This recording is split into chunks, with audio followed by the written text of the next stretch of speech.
ओम नमः शिवाय। भारत माता ಶಿವಶಕ್ತಿ ಅವತಾರ್ ಸತ್ಯ ಗೀತಾ ಮುರಳಿ. ಓಂ ಪಿತಾಶ್ರೀ ಶಿವ ತಂದೆಯ ನೆನಪಿದೆಯೇ? ಮುರಳಿಯ ದಿನಾಂಕ 27/3/2026. ಬೆಳಗಿನ ತರಗತಿ ರಿವೈಸ್ ಕೋರ್ಸ್ 31/10/1968. ಓಂ ನಮಃ ಶಿವಾಯ. ಭಾಗ್ಯಶಾಲಿ ಮಕ್ಕಳೇ, ಇಲ್ಲಿಗೆ ನೀವು ಬರುವುದೇ ರಿಫ್ರೆಶ್ ಆಗಲು. ಇಲ್ಲಿ ನಿಮ್ಮ ಚಾರ್ಟ್ ಬಹಳ ಚೆನ್ನಾಗಿ ವೃದ್ಧಿಯನ್ನು ಹೊಂದುತ್ತದೆ. ತಂದೆಯನ್ನು ಎಷ್ಟು ನೆನಪು ಮಾಡುತ್ತೀರೋ ಅಷ್ಟು ಸುಸ್ತಾಗುವುದಿಲ್ಲ. ಶರೀರವನ್ನು ಮರೆಯಬೇಕು. ತಮ್ಮನ್ನು ಆತ್ಮ ಎಂದು ತಿಳಿದುಕೊಳ್ಳಬೇಕು.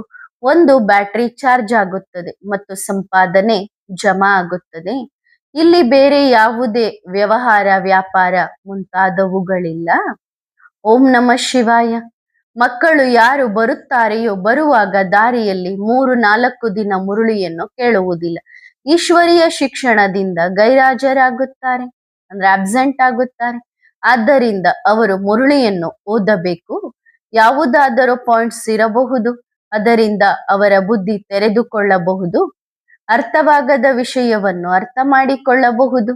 ಇಲ್ಲಿ ಕುಳಿತಿದ್ದೀರಿ ಎಂದರೆ ತಮ್ಮ ಪರಮಪಿತ ಪರಮಾತ್ಮ ಶಿವನನ್ನು ನೆನಪು ಮಾಡಬೇಕು.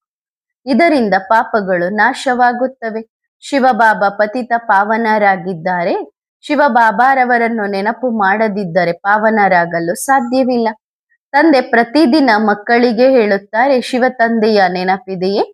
ಮತ್ತು ಆಸ್ತಿ, ವಿಶ್ವದ ಸ್ವರ್ಗದ ಮಾಲೀಕತನದ ನೆನಪಿದೆಯೇ?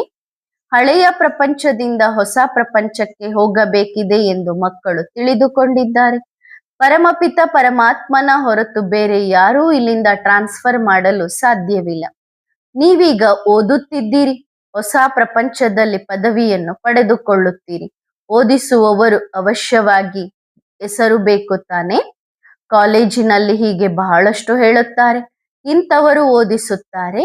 ಯಾವುದು ಶಕ್ತಿ ಬಂದಿದೆ ಅದು ಓದಿಸುತ್ತದೆ. ಓದಿಸುವವರ ಹೆಸರಂತೂ ಇರುತ್ತದೆಯಲ್ಲವೇ? ಹೇಗೆ ಶಾಸ್ತ್ರಗಳಲ್ಲಿದೆ, ಕೃಷ್ಣ ಭಗವಾನು ವಾಚ ಎಂದು. ಪ್ರಪಂಚದವರು ಹೇಳುತ್ತಾರೆ ಕೃಷ್ಣ ಭಗವಾನು ವಾಚ. ನೀವು ಮಕ್ಕಳು ಹೇಳುತ್ತೀರಿ ಶಿವ ಭಗವಾನು ವಾಚ. ಇದು ಬಹಳ ವ್ಯತ್ಯಾಸವಾಯಿತು. ಓದಿಸುವವರ ಹೆಸರು ಬೇಕು. ಮನುಷ್ಯರನ್ನು ಜ್ಞಾನ ಸಾಗರ ಎಂದು ಹೇಳಲು ಸಾಧ್ಯವಿಲ್ಲ. ಯಾವುದೇ ಶಕ್ತಿಗೂ ಸಹ ಜ್ಞಾನ ಸಾಗರ ಎಂದು ಹೇಳಲು ಸಾಧ್ಯವಿಲ್ಲ. ಓದಿಸುವವರು ಯಾರೋ ಇರುತ್ತಾರೆ. ಯಾರು ರಾಜಯೋಗವನ್ನು ಕಲಿಸುತ್ತಾರೆ? ಶ್ರೀಕೃಷ್ಣನನ್ನು ಪರಮಾತ್ಮ ಎಂದು ಹೇಳಲು ಸಾಧ್ಯವಿಲ್ಲ. ಭಗವಾನು ವಾಚ ಖಂಡಿತ ಆಗಿದೆ. ಶಕ್ತಿ ವಾಚ ಎಂದು ಹೇಳಲು ಸಾಧ್ಯವಿಲ್ಲ. ಶಿಕ್ಷಣವಾಗಿದೆ ಅಲ್ಲವೇ? ಸೃಷ್ಟಿಯ ಆದಿ ಮಧ್ಯ ಅಂತ್ಯದ ಜ್ಞಾನವನ್ನು ಶಕ್ತಿ ಓದಿಸುವುದಿಲ್ಲ. ಓದಿಸುವವರು ಟೀಚರ್ ಬೇಕು. ಇವರು ತಂದೆಯೂ ಆಗಿದ್ದಾರೆ, ಟೀಚರ್ ಕೂಡ ಆಗಿದ್ದಾರೆ ಮತ್ತು ಸದ್ಗುರು ಕೂಡ ಆಗಿದ್ದಾರೆ.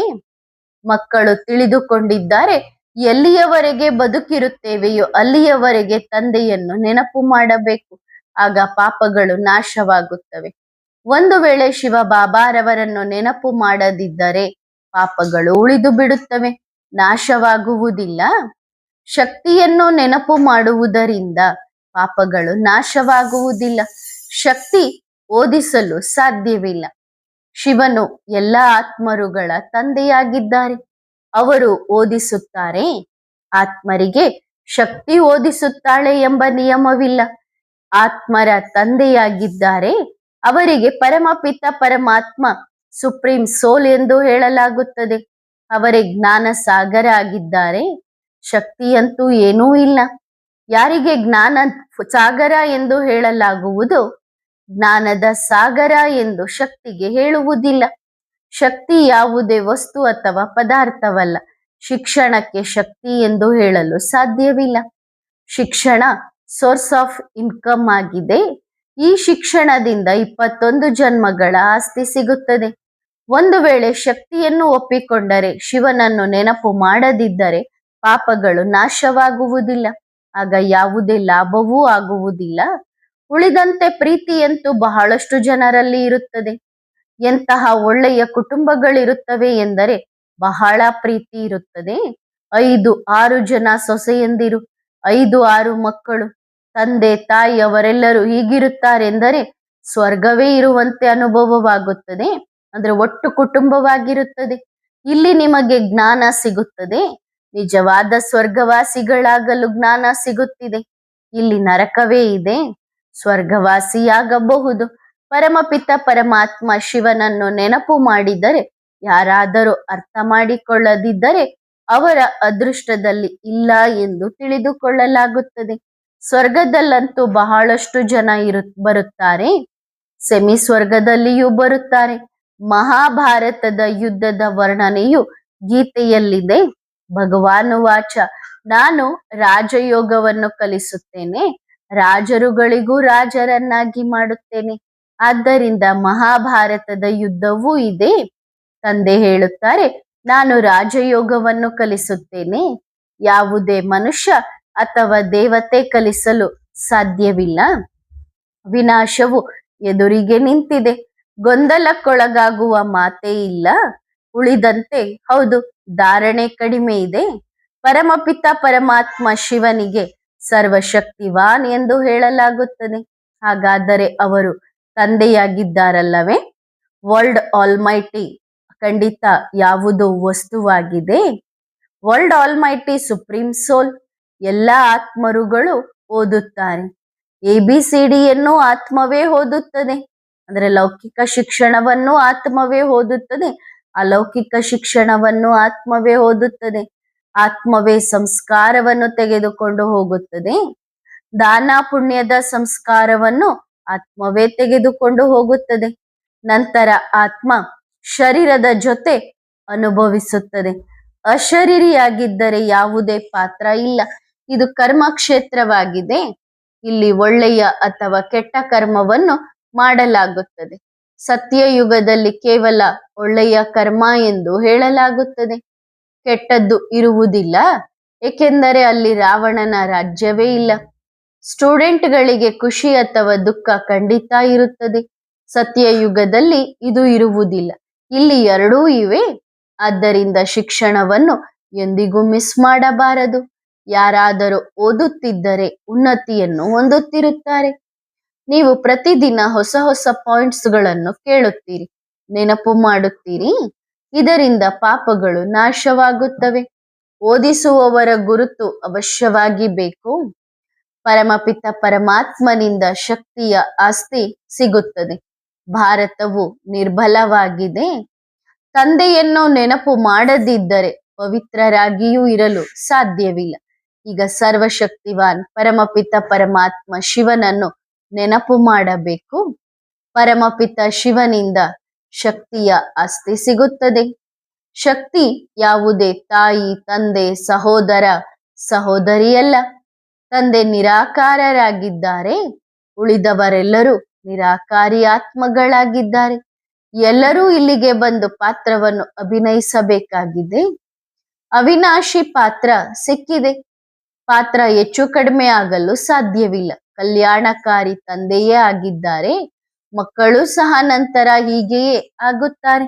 ಪುರುಷಾರ್ಥದಿಂದ ಸದ್ಗತಿಯನ್ನು ಯಾರು ಕಲ್ಪದ ಮೊದಲು ಪಡೆದುಕೊಂಡಿದ್ದರೋ ಅವರ ಸ್ಮಾರಕವೂ ಇಲ್ಲಿದೆ. ಈಗ ಮಧುರಾತಿ ಮಧುರ ಮಕ್ಕಳು ತಿಳಿದುಕೊಂಡಿದ್ದಾರೆ. ಆತ್ಮಿಕ ತಂದೆ ಆತ್ಮಗಳಿಗೆ ಹೇಗೆ ತಾವೇ ಜ್ಞಾನದ ಸಾಗರರಾಗಿದ್ದಾರೆಯೋ ಹಾಗೆಯೇ ಮಕ್ಕಳನ್ನು ಜ್ಞಾನದ ಸಾಗರರನ್ನಾಗಿ ಮಾಡುತ್ತಿದ್ದಾರೆ. ಮೊದಲು ನೀವು ಭಕ್ತಿಯ ಸಾಗರ ಆಗಿದ್ದೀರಿ, ಈಗ ಜ್ಞಾನದ ಸಾಗರರಾಗಿದ್ದೀರಿ. ಭಕ್ತಿಯಿಂದ ಇಳಿಯುವ ಕಲೆ, ಜ್ಞಾನದಿಂದ ಏರುವ ಕಲೆ, ಸಾಗರ ಎರಡೂ ಆಗಿದೆ. ಭಕ್ತಿ ಮಾಡುವವರಿಗೂ ಒಳ್ಳೆಯ ನಶೆ ಇರುತ್ತದೆ. ಇಲ್ಲಿ ನಿಮಗೆ ಜ್ಞಾನದ ನಶೆ ಏರುತ್ತದೆ. ಮೊದಲು ಭಕ್ತಿಯದ್ದಾಗಿತ್ತು, ಈಗ ಜ್ಞಾನದ ನಶೆ ಏರುತ್ತದೆ. ಭಕ್ತಿಯಲ್ಲಿ ನಿಮಗೆ ಫುಲ್ ನಶೆ ಇತ್ತು, ಜ್ಞಾನದಲ್ಲಿಯೂ ನಿಮಗೆ ಫುಲ್ ನಶೆ ಇದೆ. ನೀವು ಪ್ರತಿಯೊಬ್ಬರು ನಂಬರ್ ವಾರ್ ಪುರುಷಾರ್ಥದ ಅನುಸಾರ ತಮ್ಮನ್ನು ಸ್ವದರ್ಶನ ಚಕ್ರಧಾರಿ ಎಂದು ತಿಳಿದುಕೊಳ್ಳುತ್ತೀರಿ.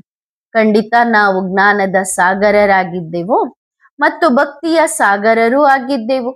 ಭಕ್ತಿಯ ಸಾಗರರಾಗಿದ್ದ ಕಾರಣ ಕೆಳಗೆ ಇಳಿಯುತ್ತಾ ಬಂದೆವು, ಜ್ಞಾನದಿಂದ ಮೇಲೇರುತ್ತೇವೆ. ಭಕ್ತಿ ಯಾವಾಗ ಶುರುವಾಯಿತು? ಯಾವಾಗ ರಾವಣನ ರಾಜ್ಯವಾಯಿತು. ರಾವಣನ ರಾಜ್ಯವಿದೆ ಎಂದು ಹೇಳುತ್ತಾರೆ. ಬಾಪು ಗಾಂಧೀಜಿ ಇದ್ದಾಗಲೂ ಹೇಳುತ್ತಿದ್ದರು, ರಾಮರಾಜ್ಯವನ್ನು ಸ್ಥಾಪನೆ ಮಾಡುತ್ತೇವೆ ಎಂದು. ಅಂದರೆ ರಾವಣನ ರಾಜ್ಯವಿತ್ತು, ಆದರೆ ಅವರಂತೂ ಶಾರೀರಿಕ ಬಾಪು ಆಗಿದ್ದರು. ರಾಮರಾಜ್ಯವಂತೂ ಆಗಲಿಲ್ಲ, ಆತ್ಮಿಕ ಬಾಪು ಅಂತೂ ಒಬ್ಬರೇ ಆಗಿದ್ದಾರೆ. ಗಾಂಧೀಜಿಯವರಿಗೆ ಇದು ತಿಳಿದಿರಲಿಲ್ಲ. ತಂದೆಯನ್ನು ನೆನಪು ಮಾಡುವುದರಿಂದ ಪಾಪಗಳು ಸುಟ್ಟು ಹೋಗುತ್ತವೆ ಎಂದು.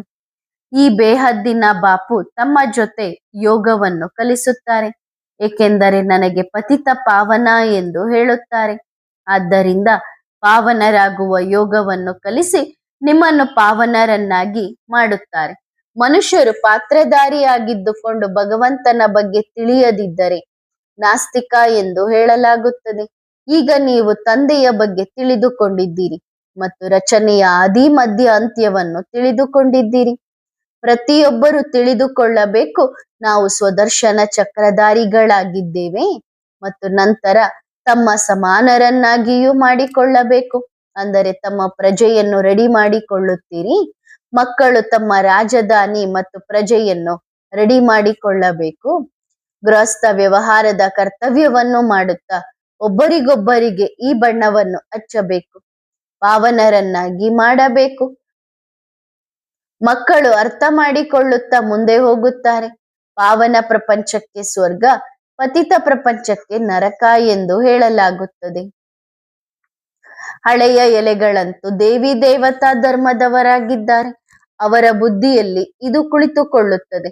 ಉಳಿದಂತೆ ಯಾರು ದೇವಿ ದೇವತಾ ಧರ್ಮದ ಎಲೆಗಳಾಗಿರುವುದಿಲ್ಲವೋ ಅವರ ಬುದ್ಧಿಯಲ್ಲಿ ಕುಳಿತುಕೊಳ್ಳುವುದೇ ಇಲ್ಲ. ಪಾಪಗಳು ಅವರದ್ದು ನಾಶವಾಗುತ್ತವೆ. ಯಾರು ಕಲ್ಪಕಲ್ಪವು ನಾಶವಾಗಿದೆಯೋ ಅವರ ಪಾಪಗಳು ನಾಶವಾಗುತ್ತದೆ. ಈ ಧರ್ಮದ ಸ್ಥಾಪನೆ ಎಷ್ಟೊಂದು ಅದ್ಭುತ ಆಗಿದೆ. ಮತ್ತು ಯಾರು ಬರುತ್ತಾರೋ ಧರ್ಮ ಸ್ಥಾಪಕರು ಎಂದು ಯಾರಿಗೆ ಹೇಳಲಾಗುತ್ತದೆಯೋ ಅವರು ಏನೂ ಮಾಡುವುದಿಲ್ಲ. ಶಕ್ತಿ ಏನೋ ಸಿಗುತ್ತದೆಯೋ ಆ ಧರ್ಮದ ಸ್ಥಾಪನೆಯ ಶಕ್ತಿಯನ್ನು ಇಲ್ಲಿಂದಲೇ ತೆಗೆದುಕೊಂಡು ಹೋಗುತ್ತಾರೆ. ನಂತರ ಬರುತ್ತಾರೆ, ಧರ್ಮ ಸ್ಥಾಪನೆಯಾಗುತ್ತದೆ. ಪರಿಶ್ರಮ ಪಡುವುದಿಲ್ಲ. ತಂದೆ ಎಲ್ಲರ ವಿನಾಶ ಮಾಡುತ್ತಾರೆ. ನಂತರ ಯೋಗ್ಯ ಕೂಡ ಮಾಡುತ್ತಾರೆ, ಅಂದ್ರೆ ಮಕ್ಕಳನ್ನ ಯೋಗ್ಯರನ್ನಾಗಿ ಮಾಡ್ತಾರೆ. ತಂದೆಯಿಂದ ಎಲ್ಲರೂ ಶಕ್ತಿಯನ್ನು ಪಡೆದುಕೊಳ್ಳಬೇಕು. ನಂತರ ಹೋಗಿ ತಮ್ಮ ಧರ್ಮದಲ್ಲಿ ಸುಖವನ್ನು ಪಡೆಯುತ್ತಾರೆ. ತಂದೆ ಸರ್ವರ ಸದ್ಗತಿಯನ್ನು ಮಾಡುತ್ತಾರೆ. ಎಲ್ಲರ ಲೆಕ್ಕಾಚಾರ ಚುಕ್ತಾಗುತ್ತದೆ. ತಂದೆಯೇ ಬಂದು ಧರ್ಮ ಸ್ಥಾಪನೆ ಮಾಡುತ್ತಾರೆ. ಸಂಪೂರ್ಣ ಶ್ರಮವನ್ನು ತಂದೆಯೇ ಪಡುತ್ತಾರೆ.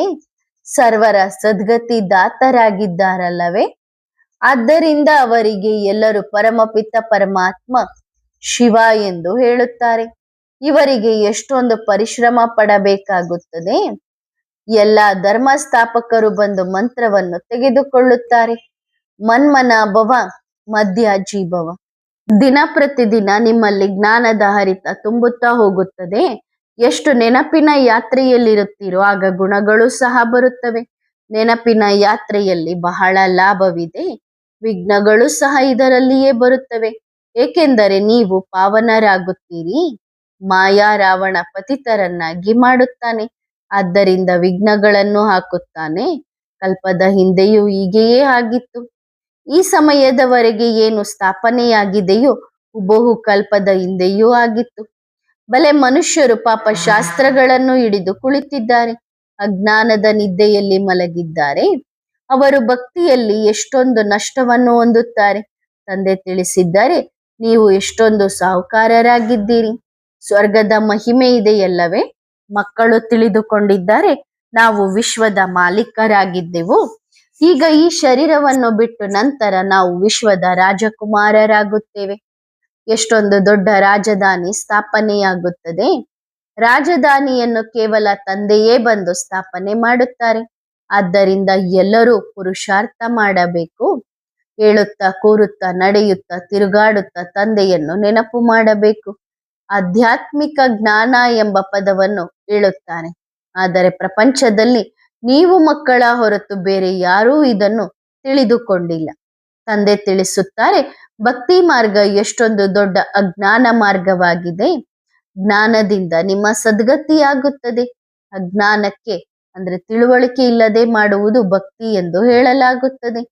ಮೊದಲು ಹೀಗೆ ತಿಳಿದುಕೊಂಡಿರಲಿಲ್ಲ. ಈಗ ತಿಳಿದುಕೊಂಡಿದ್ದೀರಿ. ಜ್ಞಾನದಿಂದ ಸದ್ಗತಿಯಾಗುತ್ತದೆ, ಅಜ್ಞಾನದಿಂದ ಕೆಳಗೆ ಬೀಳುವುದು, ಜ್ಞಾನದಿಂದ ಮೇಲೇರುವುದಾಗಿದೆ ಮತ್ತು ನಂತರ ಪವಿತ್ರರಾಗಿಯೂ ಆಗಬೇಕು. ಪ್ರತಿಯೊಬ್ಬರ ಪುರುಷಾರ್ಥದ ಸಾಕ್ಷಾತ್ಕಾರವೂ ಆಗುತ್ತದೆ. ನಿಮ್ಮ ಹೆಸರು ಪ್ರಸಿದ್ಧಿಯಾದಾಗ ಎಲ್ಲರೂ ನಿಮಗೆ ಎಲ್ಲವನ್ನೂ ಕೊಡಲು ಪ್ರಾರಂಭಿಸುತ್ತಾರೆ. ಆದರೆ ನೀವು ಸರೆಂಡರ್ ಆಗಿದ್ದೀರಿ, ಹೀಗೆ ತೆಗೆದುಕೊಳ್ಳುವುದಿಲ್ಲ, ತುಂಬಿಕೊಡಬೇಕಾಗುತ್ತದೆ.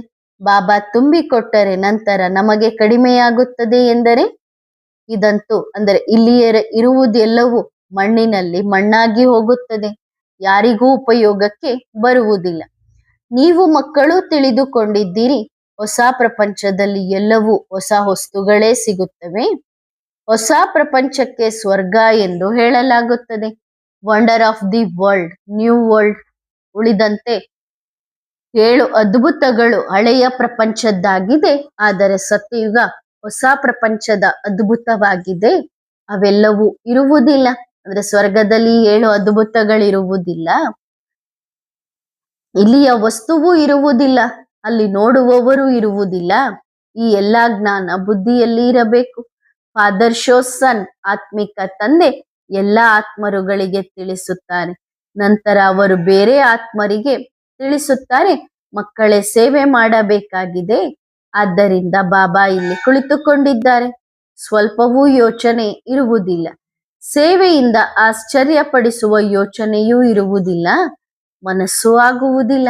ಇಲ್ಲಂತೂ ಬಹಳ ಮಜಾ ಇದೆ, ಇಲ್ಲಿ ಬಹಳ ಸಹಾಯ ಸಿಗುತ್ತದೆ. ಎಲ್ಲವನ್ನು ಮರೆಯಬೇಕು. ಕೊನೆಯಲ್ಲಿ ಯಾರೂ ನೆನಪಿಗೆ ಬರಬಾರದು. ತಂದೆ ನೋಡುತ್ತಾರೆ ಕೂಡ, ಆದರೂ ಮರೆಯಬೇಕಾಗುತ್ತದೆ. ಮಕ್ಕಳು ಹೇಳುತ್ತಾರೆ, ಬಾಬಾ ನಾವು ನಿಮ್ಮನ್ನು ಬಹಳ ನೆನಪು ಮಾಡುತ್ತೇವೆ. ಶಿವಬಾಬಾ ಹೇಳುತ್ತಾರೆ, ನೆನಪಿನಿಂದಲೇ ನಿಮ್ಮ ಪಾಪಗಳು ನಾಶವಾಗುತ್ತವೆ. ಮಾಡುತ್ತೀರೋ ಮಾಡುವುದಿಲ್ಲವೋ ಅದಂತೂ ನೀವೇ ತಿಳಿದುಕೊಳ್ಳಿರಿ. ನನ್ನ ಬಳಿ ಸತ್ಯ ಹೇಳಿ ಅಥವಾ ಸುಳ್ಳು ಹೇಳಿ, ನಷ್ಟ ಅಥವಾ ಲಾಭ ನಿಮಗೇ ಇದೆ. ಈ ದಾದಾನಂತೂ ಎಲ್ಲರೂ ಮರೆಯಬೇಕು. ಶರೀರವನ್ನು ಬಿಟ್ಟು ಹೋಗಬೇಕಾಗಿದೆ. ನಾಟಕ ಪೂರ್ಣವಾಗುತ್ತದೆ. ನಿಮಗೆ ಇಲ್ಲಿ ಯಾವುದೇ ಹೊರಗಿನ ಗೊಂದಲದ ವ್ಯವಹಾರ, ಗೋರಖ್ ವ್ಯವಹಾರ ಇಲ್ಲ. ಹೊರಗೆ ಹೋದರೆ ಎಲ್ಲರೂ ನೆನಪಿಗೆ ಬರುತ್ತಾರೆ. ಬಾಬನ ಮುಂದೆ ಕುಂತಾಗ ಯಾವುದೂ ಇರುವುದಿಲ್ಲ, ವ್ಯವಹಾರ ಮುಂತಾದವು ನೆನಪಿಗೆ ಬರುತ್ತದೆ. ಇಲ್ಲಿ ತಂದೆ ಎಲ್ಲವನ್ನೂ ಮರೆಸುತ್ತಾರೆ. ನೆನಪಾದರೂ ಏನು ಮಾಡುತ್ತೀರಿ? ಇಲ್ಲಿಗೆ ನೀವು ಬರುವುದೇ ರಿಫ್ರೆಶ್ ಆಗಲು. ಇಲ್ಲಿ ನಿಮ್ಮ ಚಾರ್ಟ್ ಚೆನ್ನಾಗಿ ವೃದ್ಧಿಯನ್ನು ಹೊಂದುತ್ತದೆ. ತಂದೆಯನ್ನು ಎಷ್ಟು ನೆನಪು ಮಾಡುತ್ತೀರೋ ಅಷ್ಟು ಸುಸ್ತಾಗುವುದಿಲ್ಲ. ಶರೀರವನ್ನು ಮರೆಯಬೇಕು, ತಮ್ಮನ್ನು ಆತ್ಮ ಎಂದು ತಿಳಿದುಕೊಳ್ಳಬೇಕು. ಒಂದು ಬ್ಯಾಟರಿ ಚಾರ್ಜ್ ಆಗುತ್ತದೆ ಮತ್ತು ಸಂಪಾದನೆ ಜಮಾ ಆಗುತ್ತದೆ. ಒಬ್ಬರಿಗೊಬ್ಬರಿಗೆ ಎಚ್ಚರಿಕೆ ಕೊಡುತ್ತಾ ಹೋಗಬೇಕು. ತಂದೆಯನ್ನು ನೆನಪು ಮಾಡಿ, ಆಗ ನಿಮ್ಮ ಪಾಪಗಳು ನಾಶವಾಗುತ್ತವೆ. ಇಲ್ಲಿ ಬೇರೆ ಯಾವುದೇ ವ್ಯವಹಾರ, ವ್ಯಾಪಾರ ಮುಂತಾದವುಗಳಿಲ್ಲ. ಮಕ್ಕಳು ರಿಫ್ರೆಶ್ ಆಗಲು ಬರುತ್ತಾರೆ. ಇಲ್ಲಿಂದ ಅಲ್ಲಿಗೆ ಹೋದರೆ ಹೇಗೆ ಗೋರಖ್ ಉದ್ಯೋಗದಲ್ಲಿ ಸಿಕ್ಕಿ ಹಾಕಿಕೊಳ್ಳುತ್ತಾರೆ, ಅಂದರೆ ಬಹಳ ಗೊಂದಲದ ವ್ಯವಹಾರದಲ್ಲಿ ಸಿಕ್ಕಿ ಹಾಕಿಕೊಳ್ಳುತ್ತಾರೆ. ಇಲ್ಲಿ ಮಕ್ಕಳ ಉನ್ನತಿಯಾಗುತ್ತದೆ, ಬ್ಯಾಟರಿ ಚಾರ್ಜ್ ಆಗುತ್ತದೆ, ಈ ಲಾಭವಾಗುತ್ತದೆ, ಖುಷಿಯೂ ಆಗುತ್ತದೆ.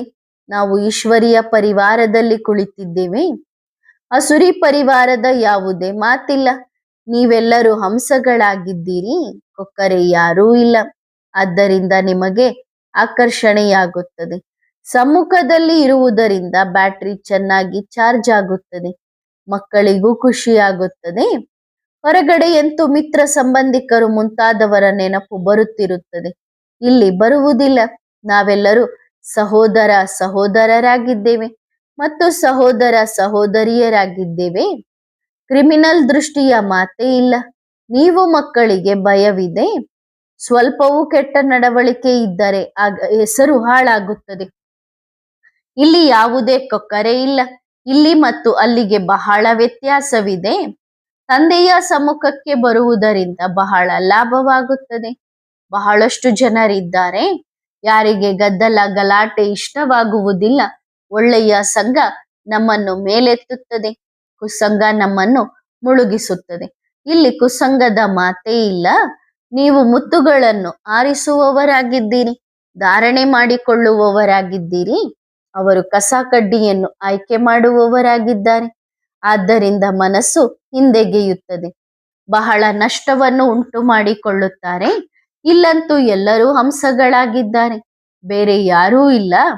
ಉಳಿದಂತೆ ಮನೆಯಲ್ಲಿ ಎಲ್ಲರೂ ಇರುತ್ತಾರೆ. ಒಬ್ಬರು ಹಂಸವಿದ್ದರೆ 10-12 ಕೊಕ್ಕರೆಗಳಿರುತ್ತಾರೆ. ಆದ್ದರಿಂದ ಪರಿಶ್ರಮವಾಗುತ್ತದೆ. ತಂದೆಯನ್ನು ನೆನಪು ಮಾಡಬೇಕು. ಯಾರು ವಿಶ್ವದ ಮಾಲೀಕತನವನ್ನು ಕೊಡುತ್ತಾರೋ ಅವರನ್ನು ನೆನಪು ಮಾಡುವುದಿಲ್ಲವೇ? ತಂದೆ ನಿಮ್ಮನ್ನು ಬಹಳ ಶ್ರೀಮಂತರನ್ನಾಗಿ ಮಾಡುತ್ತಾರೆ. ತಮಗಾಗಿ ಏನಾದರೂ ಪರಿಶ್ರಮ ಪಡುತ್ತಾರೆಯೇ? ತಮ್ಮ ಯಾವುದೇ ಕಾಮನೆ ಇಲ್ಲ. ಆದ್ದರಿಂದ ಅವರ ಆಕರ್ಷಣೆ ಹೆಚ್ಚಾಗಿರುತ್ತದೆ. ನಂತರ ಮನೆಗೆ ಹೋದರೆ ನಶೆ ಮಾಯವಾಗುತ್ತದೆ. ಹೇಗೆಂದರೆ ಮರೆತು ಬಿಡುತ್ತಾರೆ. ಇಲ್ಲಿಗೆ ನೀವು ಹಾಸ್ಟೆಲ್ನಲ್ಲಿ ಕುಳಿತಿದ್ದೀರಿ, ಓದುತ್ತೀರಿ ಕೂಡ. ಇಲ್ಲಿ ಎಲ್ಲವೂ ಇದೆ. ತಂದೆ ಗ್ಯಾರಂಟಿ ಕೂಡ ಕೊಡುತ್ತಾರೆ. ಒಬ್ಬ ತಂದೆಯನ್ನೇ ನೆನಪು ಮಾಡಬೇಕು, ಆಗ ನಿಮ್ಮ ಪಾಪಗಳು ನಾಶವಾಗುತ್ತವೆ. ಆದ್ದರಿಂದ ಬಾಬಾ ಹೇಳುತ್ತಾರೆ, ಡೈರಿಯನ್ನು ಇಟ್ಟುಕೊಳ್ಳಿ. ನೀವು ಯಾರಿಗೂ ದುಃಖ ಕೊಟ್ಟಿಲ್ಲ ತಾನೇ ಎಂದು ಡೈರಿಯಲ್ಲಿ ಚೆಕ್ ಮಾಡಿಕೊಳ್ಳಿ. ತಮ್ಮ ಚೆಕ್ಕಿಂಗ್ ಮಾಡಿಕೊಳ್ಳಬೇಕು. ಎಲ್ಲರಿಗೂ ಸುಖವನ್ನು ಕೊಡಬೇಕು. ಇದರಲ್ಲಿ ಎಷ್ಟು ವ್ಯತ್ಯಾಸವಾಗುತ್ತದೆಯೋ ಅದರ ಅನುಸಾರ ನಿಮಗೆ ಆಸ್ತಿ ಸಿಗುತ್ತದೆ. ಸಂಗಮ ಯುಗದ ನಂತರ ಸ್ವರ್ಗವಾಗುತ್ತದೆ. ಓಂ. ಒಳ್ಳೆಯದು. ಆತ್ಮಿಕ ಮಾತ್ಪಿತಾ ಬಾಪ್ತಾದಾರವರ ಆತ್ಮಿಕ ಮಕ್ಕಳಿಗೆ ನೆನಪು, ಪ್ರೀತಿ ಹಾಗೂ ನಮಸ್ತೆ. ಆತ್ಮಿಕ ಮಕ್ಕಳು ಆತ್ಮಿಕ ತಂದೆಗೆ ಮಾಡುವ ನೆನಪು, ಪ್ರೀತಿ ಮತ್ತು ನಮಸ್ತೆ. ಧನ್ಯವಾದ ಬಾಬಾ. ಶುಕ್ರಿಯಾ. ವರದಾನ: ತೀವ್ರ ಪುರುಷಾರ್ಥಿ ಭವ. 5000 ವರ್ಷಗಳ ಶ್ರೇಷ್ಠ ಪ್ರಾರಬ್ಧದ ಆಧಾರ ಈ ಸ್ವಲ್ಪ ಗಳಿಗೆಗಳಾಗಿವೆ. ಆದ್ದರಿಂದ ಇಂತಹ ಅಮೂಲ್ಯ ಗಳಿಗೆಗಳನ್ನು ಅಮೂಲ್ಯ ರೀತಿಯಿಂದ ಉಪಯೋಗ ಮಾಡಿಕೊಳ್ಳಬೇಕಲ್ಲವೇ? ಸಣ್ಣ ಸಣ್ಣ ಮಾತುಗಳಲ್ಲಿ ಟೈಮ್ ಕಳೆದು ಹೋಗುತ್ತಿಲ್ಲ ತಾನೆ? ಈಗ ನಿಧಾನವಾಗಿ ನಡೆಯುವ ಸಮಯ ಸಮಾಪ್ತಿಯಾಯಿತು. ಈಗ ವಾನಪ್ರಸ್ಥದವರೆಗೆ ತಲುಪಿದ್ದೀರಿ. ನಾಜೂಕು ನಖರೆಗಳು ಶೋಭೆ ತರುವುದಿಲ್ಲ. ಈಗ ಬಾಲ್ಯ ಕಳೆದು ಹೋಗಿದೆ. ಈಗಲೂ ಸಹ ಒಂದು ವೇಳೆ ಬಾಲ್ಯದ ಸಂಸ್ಕಾರಗಳು ಉಳಿದಿದ್ದರೆ ಅದನ್ನು ಸಮಾಪ್ತಿ ಮಾಡಿರಿ. ತೀವ್ರ ಪುರುಷಾರ್ಥಿಯಾಗಿರಿ. ಒಳ್ಳೆಯದು. ಓಂ ನಮಃ ಶಿವಾಯ.